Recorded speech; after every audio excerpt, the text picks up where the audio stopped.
Hello, fellow therapists. I'm Jonathan Pishner with Apex Counseling, and today I wanted to go over something about interventions that I was going over with a newer therapist not so long ago, and realized it would be really valuable for a lot of the people who potentially are starting out in therapy, that they can learn this a little earlier than I did. Because when you're doing a therapy intervention, and most therapists know a number of therapy interventions, there's an important distinction for you as the therapist to make, which is, are you doing an intervention with somebody for the purpose of basically mental health first aid, like keeping them stable, kind of stopping the bleeding, those kind of things?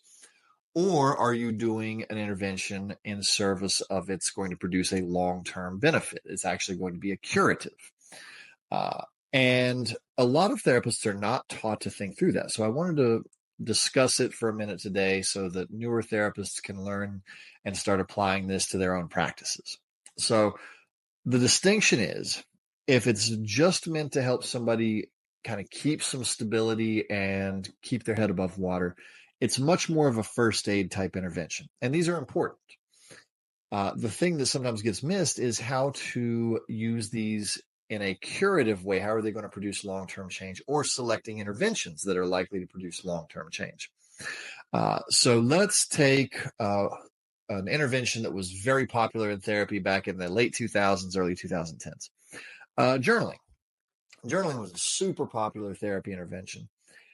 And overall, it was fine.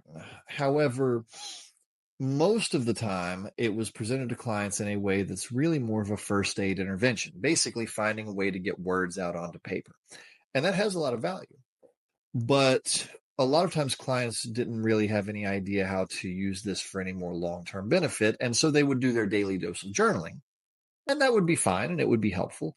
But then they didn't have a meaningful way to take that and produce any other long-term change other than just journaling every day. This is different than interventions that are meant to produce long-term change. So if we take cognitive behavior therapy, cognitive behavior therapy is meant to create a long-term change in how a person thinks and therefore feels and responds. And so those interventions have a tendency to be much more curative if they work. You have to pick the right curative therapy for the right client and the right difficulty. But when they work, they should produce long-term change. So let's actually use a very popular therapy that does both. EMDR is very popular right now. Anybody who has any amount of exposure to it knows that there's 8 steps to the treatment protocol. And basically, the first couple of steps are the first aid interventions. It's, how do you remain calm? How do you remain present? And it's a number of skills teaching steps that are the first aid. And then the other phases in the 8-phase process are meant to produce the cure, a longer lasting amelioration of trauma symptoms. So that's a therapy that actually has both built right into the system, but not all therapies do.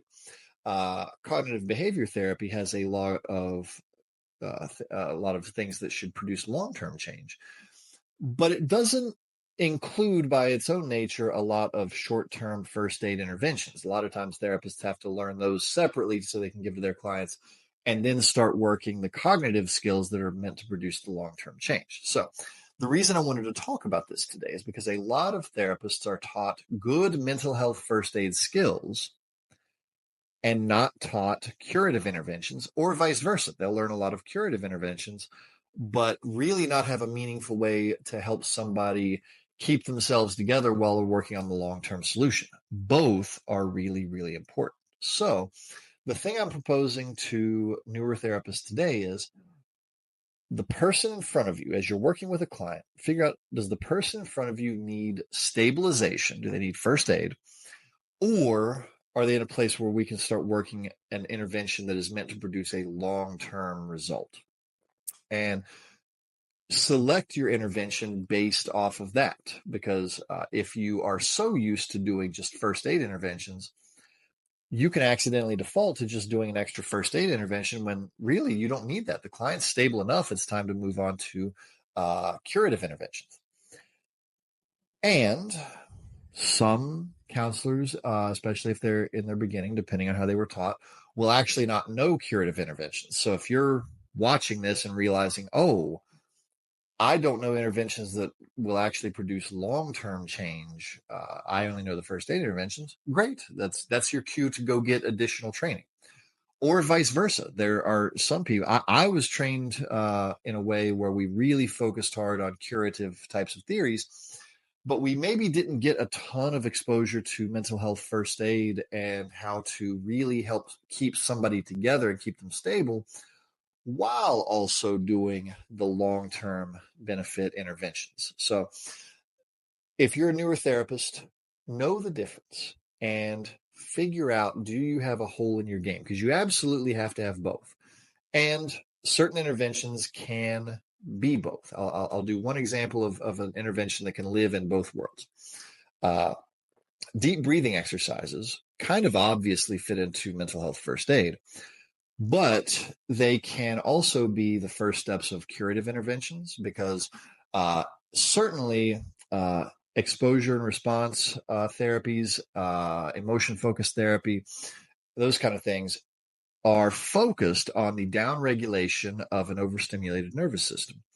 So the thing that you would then do is start working on skills that downregulate the nervous system, and a natural place to start would be breathing exercises.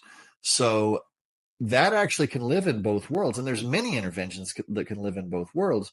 A lot of it depends on what your underlying theory that you're pursuing is. So don't accidentally look down on this intervention or that one as, oh, this is just first aid, it's not curative. It really depends on your treatment planning and on the theory that you're following. So I mostly just wanted to throw this out there because it came up with a conversation with a newer therapist one day, and I realized it could be valuable. So hopefully this was helpful to somebody watching this today. Thank you so much for hanging out with me for a few minutes. I'm Jonathan Pishner with Apex Counseling, and I'll see you next time.